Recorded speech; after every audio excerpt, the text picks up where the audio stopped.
요즘 가장 화제가 되고 있는 게 이제 이게 가상화폐 한 번쯤 다 들어보셨을 텐데 비트코인 이게 이제 배당 가격이 이제 1,000만 원을 돌파했다. 그래서 여기에 우리가 거래량이 세계 3위라고 해가지고 10대 청소년들까지도 이제 열풍에 휩싸이면서 이게 사회적 논란으로도 좀 확대되고 있거든요. 그래서 이번에 준비한 주제는 누구냐 넌 가상화폐 열풍의 명암입니다. 예.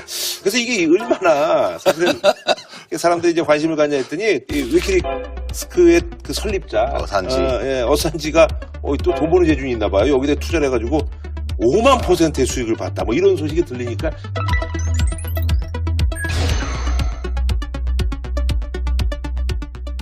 야 이게 나도 해야 되는 건가 이런 마음들을 갖게 하는데 이 줄리안 어산지는 위험 감수를 즐기는 사람이잖아요. 그러니까 이렇게 위험한 투자를 한 거지. 예. 일단 비트코인의 개념에 대해서 간단하게 좀 이제 두 분이 좀. 근데 원래 화폐는 교환의 매개 수단에 불과해요. 화폐가 없으면 물무교환을 해야 되니까 그렇죠. 너무너무 불편하잖아.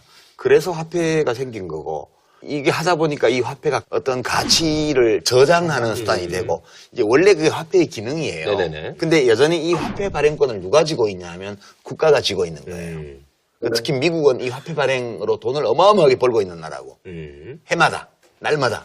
근데 이제 이 화폐를 여기서 해방시키려는 거예요. 처음에는 물질적 가치에서 해방시키고 그 다음에는 국가의 통제에서 해방시키려는 거예요.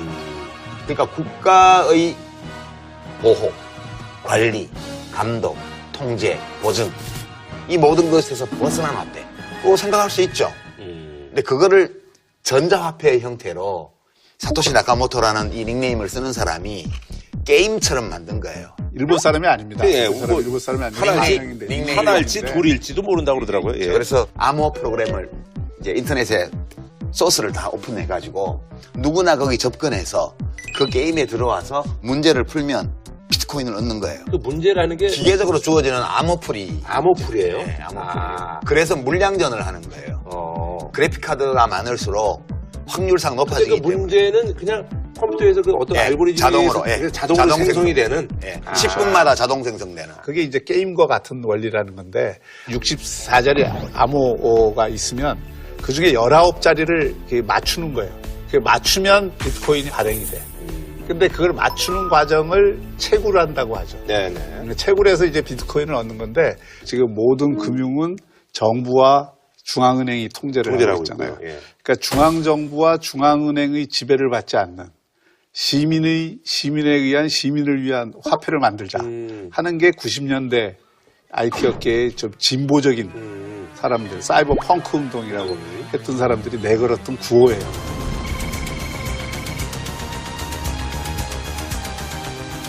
저개발국일수록 선진국의 그 화폐 장악력에 의한 횡포에 의해서 이 그 문제가 많이 터지니까 동등한 관계에서 서로 거래를 할 수 있도록 하자 하는 취지예요. 그래서 2009년에 비트코인이라는 걸 만들어서 중앙정부와 중앙은행을 거치지 않고 시민들이 자발적으로 화폐를 마음대로 교환을 할 수 있는 이런 어떤 장치를 만들었다. 해서 이제 그 각광을 받게 된 거죠. 이게 꼭 그러면 국가가 발행하는 화폐보다 나으냐? 그건 아니고요. 그 비트코인 발행의 이익을 누가 가져갔냐 하면 최초에 쉽게 할 때 눈 밝아가지고 채굴에 참여한 사람들. 그 다음에 누가 채굴해 놓은 걸 싼 값에 산 사람들. 이 사람들이 나눠 가진 거예요. 처음에는 채굴이 쉬웠어요. 근데 이 사람이 화폐 가치라는 게 안정이 돼야 되니까 무한정 발행되면 가치가 떨어질 거 아니에요. 그러니까 한정돼 있다고 그러더라고요. 네, 그러니까 처음에는 10분 단위로 비트코인 몇 개. 그 다음에 시간이 가면 갈수록 반감기가 있어서 나중에 어느 시점 가면 발행이 끝나게 돼 있어요. 그러니까 2140년까지 2100만 개를 비트코인을 설정을 해놓고 그게 이제 반감기를 쭉 둬서 그런데 이미 지금 1650만 개가 발행이 됐기 때문에 남아있는 게 450만 밖에 안 남아있어요.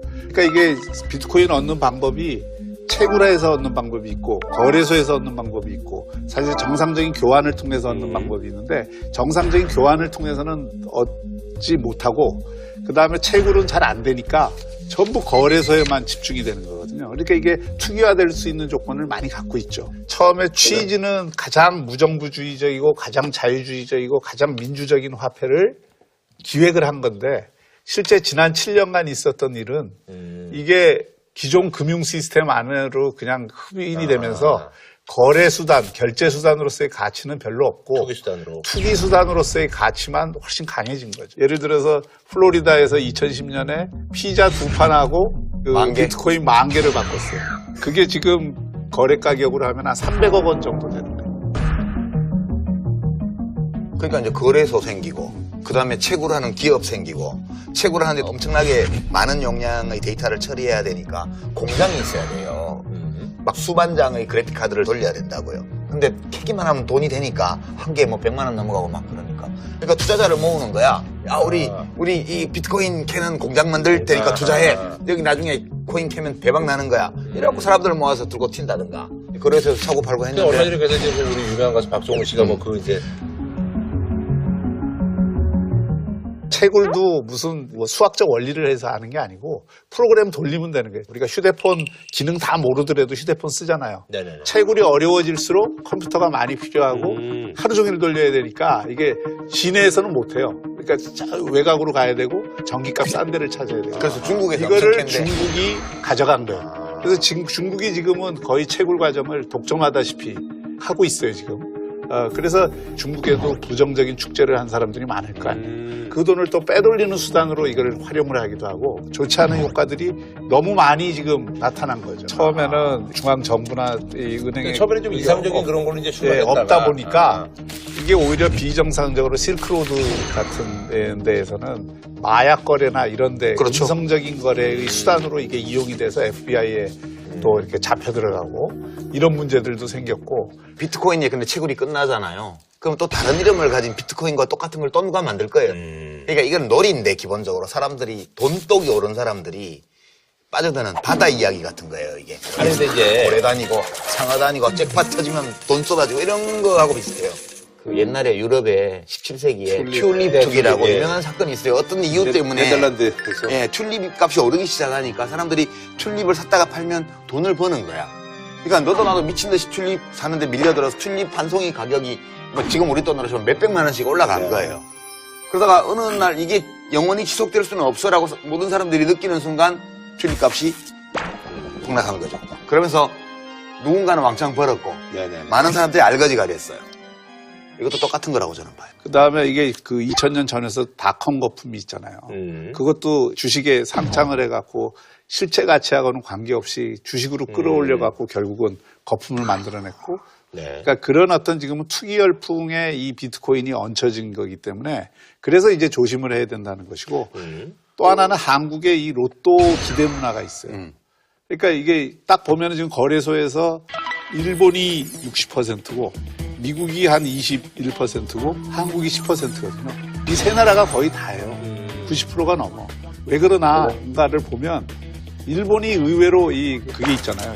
뭐 까치코를 비롯해서 그런 문화가 있고 그리고 우리나라도 바다 이야기 얘기하셨지만 그런 거에 대한 어떤 기대 이런 게 순식간에 사람들을 뛰어들게 만들고 또 그동안은 급등을 했기 때문에 주위에 그 비트코인 갖고 돈 번 사람들이 막 나타나니까 너도 나도 지금 있어요. 투기 열풍들이 나타나는 거죠. 지금요 강남에 뭐 어디 비싼 식당 같은데 이런데 지나가면서 이야기를 들리는 거지. 돈 많은 분들이 모여 앉아서 개돈 모아가지고 돈 좀 많이 모였는데 이거 뭐 은행에 넣어봤자 이자도 별로 안 나오고 그냥 우리 이거 비트코인이나 좀 사놓을까? 그런 이제 투기로서 이제 관심을 갖는 분들인데 실제로 이걸로 돈 번 분들이 주변에 뭐 망한 사람들도 많이 있어요. 왜냐하면 이게 급등락이 심했기 때문에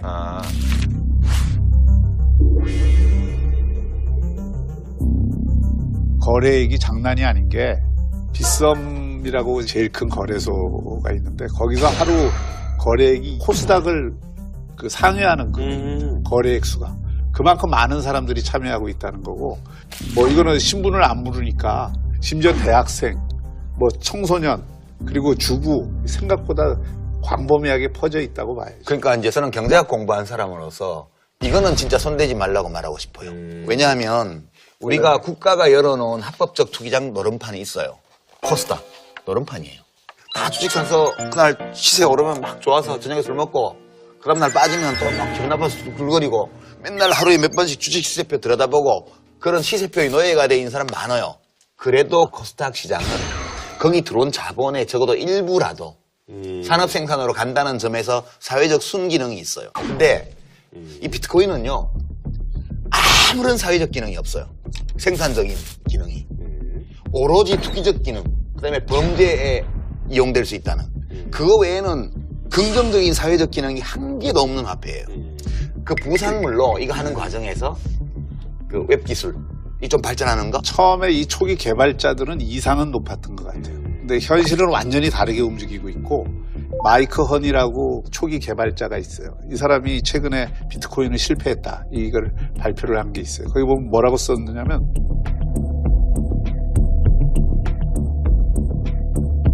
비트코인이 한 줌도 안 되는 세력에 의해 장악된다. 비트코인은 원래 투기 수단으로 만들어지지 않았다. 손실을 감내할 수 없을 정도로 투자해서는 안 될 실험적인 화폐였다. 그러니까 결국은 이게 돈 갖고 있는 자본들이 그렇죠. 들어와서 비트코인 시장을 노름판을 장악을 만들어준 한 거고, 거지. 실제로 큰 도박판을 만들어 준 거거든요. 그러니까 여기에 이제 개미들이 몰빵을 한다든지 뭐 이렇게 하게 되면은 앞으로 이게 굉장히 불안정하거든요. 실시간으로 몇 퍼센트씩 떨어지고 하루에 80% 막 200% 떨어지기도 하니까 1초에도 여러 차례 가격이 바뀌고 24시간 장세가 계속되는 특성상 집중은 어렵습니다. 미국에서 그러니까 12월 달에 그 시카고 상품거래에서 이제 선물 거래를 선물이라는 게 원래 이제 투기 상품들도 들어가는데, 아니, 그러니까 이게 지금 우리가 미국에 있다고 해서 다 좋은 게 아니고요. 파생금융상품 시장이나 선물거래 시장은 일부 순기능이 있기는 하나, 그 순기능보다는 사회적 역기능이 훨씬 심각한다는 게 이미 와 있고요. 우리 리먼 브라더스 사태 다 봤잖아요. 선물 거래소에 비트코인이 이제 상장이 되면 지금처럼 이렇게 등락이 왔다 갔다 하지 않을 거예요. 오히려 매도에 거는 그 옵션이 있잖아요. 선물이라는 건. 그러니까 하락에 거는. 네네. 하락에 거는 옵션이 있기 때문에 오히려 비트코인 가격이 점진적으로 떨어지는 효과를 발휘할 수도 있어요. 그러니까 실질적으로 가격을 안정화시키는 효과는 있을지 몰라도 기본적으로는 이게 투기 상품으로서의 그런 성격이 바뀌는 건 전혀 아니죠. 그러나 거기에서 원래 이용됐던 건 블록체인 기술이라고 하는 건데, 네. 미래의 기술로서 가능성은 두고 있는 거죠. 중앙은행이 지금은 장부를 다 갖고 있잖아요. 네네. 그래서 거래를 하면 중앙은행에 다 기록이 돼 있잖아요. 블록체인 기술은 개인이 그 장부를 다 갖고 있는 거예요. 거래를 하는 개인들이 모든 사람들이 그 장부를 갖고 있기 때문에 그래서 이제 속일 수가 없다. 속일 수가 없죠. 거래가 많죠. 체인 연결되듯이. 체인 연결되듯이 계속 되는 거죠. 네, 그거를 누구도 일방적으로 조작하거나 통제할 수 없고. 통제할 수는 없죠. 지금 어떻게 했냐면 내 장부에서 돈이 빠져갖고 입금이 되는데 그걸 감시하는 게 중앙은행이고, 이 중앙은행의 매개 없이 거래자들이 스스로 다 할 수 있게 만들어 놓은 게 이게 블록체인 기술이죠. 그러니까 이게 익명으로 거래되는 거잖아요. 그 기술 자체가 그 투명성을 확보해 주는 거죠. 절대 사기를 못 치게끔 이 기술적 장치를 만들어 놓은 게 이게 분산 그건 다 좋은데 비슷비슷한 이름에 알 수 없는 이름을 가진 이런 전자화폐가 다종다양하게 있는데요. 문제는 이런 거죠. 화폐는 그 근본적인 속성상 이 아이디어로는 구현할 수 없는 거예요, 원래.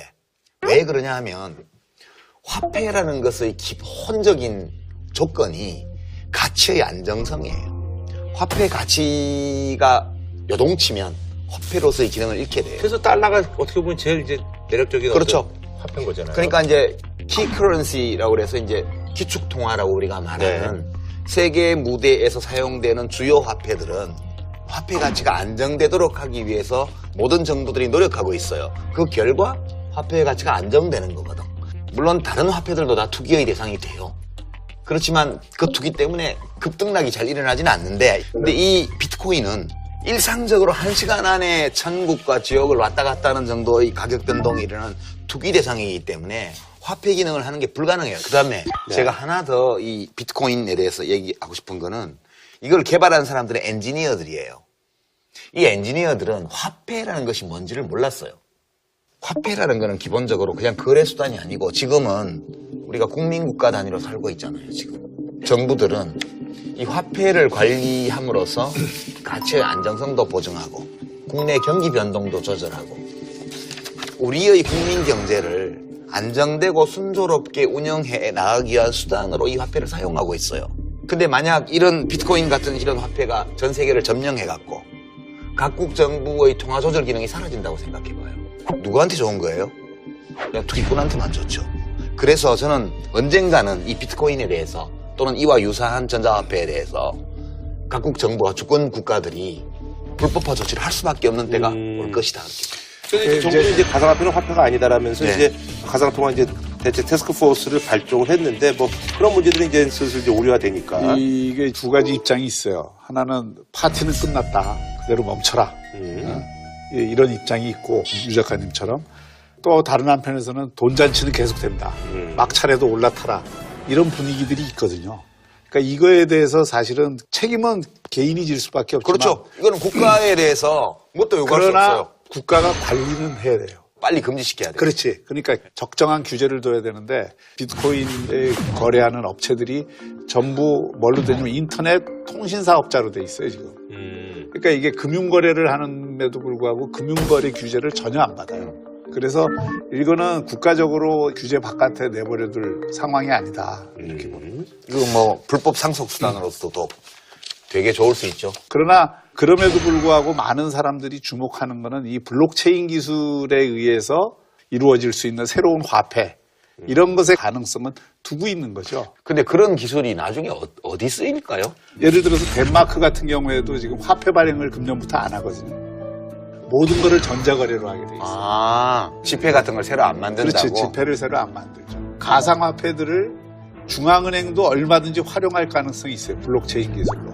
네. 국가 관리 아래에 그 기술을 쓸 수 쓸 수 있죠. 있다는 쓸 수 거죠? 얼마든지 쓸 수 있죠. 그리고 기업들도 이 블록체인 기술을 통해서 소비자들과의 관계를 새롭게 형성할 수 있도록 얼마든지 그걸 활용을 할 그러니까 수 있어요. 언젠가는 우리가 지금 쓰는 지폐와 동전이 다 사라지고 다 사라질 거예요. 국가가 네. 관리하는 다 디지털 이 화폐로 디지털 화폐로 대체될 네, 때 네. 현재 쓰고 있는 비트코인의 이 블록체인 기술이 거기에 쓰일 수도 그리고 있는 그 국가가 하는 방식으로 갈 수도 있고 지금 여기 이 무정부주의자들이 얘기하는 것처럼 나라를 넘어서도 얼마든지 인터넷망만 연결돼 있으면 언젠가 국가가 다 소멸되고 나면 이런 화폐가 세계 정부가 되면은 이거 자연스럽게 되는 거죠. 그래도 난 지폐 이거 가끔 이런 맛도 있어야 되는데 이런 거 다 없어지면 자, 한 줄로 평좀 부탁드리겠습니다. 예, 네. 제가 가상화폐 비트코인 네.